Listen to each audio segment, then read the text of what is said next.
Hello students, आज हम बात करने जा रहे हैं अपने नेक्स्ट सी प्रोग्राम के बारे में। तो आज का जो हमारा सी प्रोग्राम है वह है write a program to print sum of natural numbers. यानी कि हम जो है नेचुरल नंबर्स का सम जो है एडिशन उसको प्रिंट कराएंगे। सो आइए स्टूडेंट्स, सबसे पहले ये जानते हैं हम कि हमारे नेचुरल नंबर्स कौन कौन से होते हैं, यानी कि प्राकृतिक संख्याएँ। तो प्राकृतिक संख्याओं की बात करें तो 1 से लेकर इन्फिनिटी तक जो नंबर्स होते हैं वह हमारे नेचुरल नंबर्स कहलाते हैं। सो अब आइए लॉजिक के थ्रू पता करते हैं कि हम सम ऑफ नेचुरल नंबर्स को कैसे कैलकुलेट करेंगे।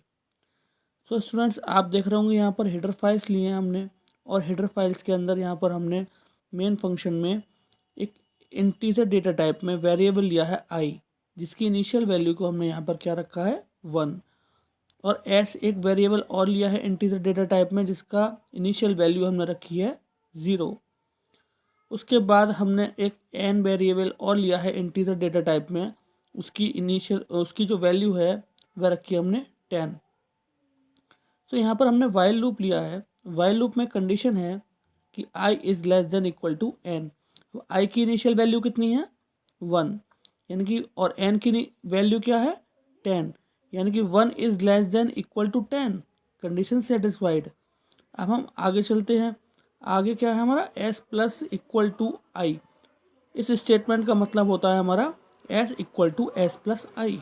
अब s equal to S plus I का क्या मतलब हुआ, s की वैल्यू क्या है 0, यानी कि s इक्वल टू 0 प्लस आई की वैल्यू कितनी है 1, यानी कि 0 प्लस 1 कितना हो गया 1। तो s की वैल्यू क्या हो गई, अब हमारी जो 0 थी वह 1 हो गई। उसके बाद आई की वैल्यू में इंक्रीमेंट हो गया। फिर अगेन हम गए वापस वाइल लूप में। आई की वैल्यू अब 2 हो गई हमारी, यानी कि 2 is less than equal to n। Condition satisfied. Then again हम गए एस पर S equal to S plus I. अब एस की वैल्यू क्या थी 1, और आई की वैल्यू क्या है 2, यानी कि 1 प्लस 2 कितना हो गया हमारा 3। ठीक। अब हमारी आई की वैल्यू में अगेन इंक्रीमेंट हो गया।